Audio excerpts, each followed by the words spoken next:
എന്താ പേര്? മോളി. മോളിയെ പോരാ പറയണം. എന്റെ പേരാ പറഞ്ഞ മോളി. അല്ലേ? സാറിന് നേരത്തെ അറിയാവോ? ഞങ്ങൾ ഒന്നിച്ച് പഠിച്ച മഹാമണ്ടനാവൻ. വിശ്വസിക്കാൻ കൊള്ളത്തില്ല, അഴുക്കണ.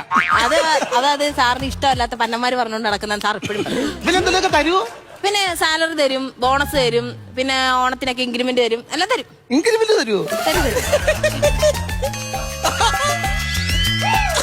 ഉറുപ്പിരിക്കുന്നു. അത് ഞാൻ അവിടെ പോയി. ഇതൊക്കെ അവൻ നോക്കിയെന്നാ? ഇതൊക്കെ സാറ് നല്ല സെലക്ഷനാ. ഇൻക്രിമെന്റ് അങ്ങനൊക്കെ തരത്തുള്ളോ? വേറെ ഒന്നും തരത്തില്ലേ? വേറെന്തോ മനസ്സിലായില്ലേ? ക്രിസ്മസിന് എന്തെങ്കിലും തരാറുണ്ടോ? ക്രിസ്മസിന് എന്തെങ്കിലും തരാറുണ്ടോ? ബോണസ് ഒക്കെ തന്നായിരുന്നു. ഞാൻ പറയട്ടെ, ഇവൻ തരത്തിനേക്കാളും കൂടുതൽ പൈസ തരാം. എന്നെ വന്ന് നോക്കാമോ? ഈ നോട്ടമല്ല വേണ്ടുന്നത്.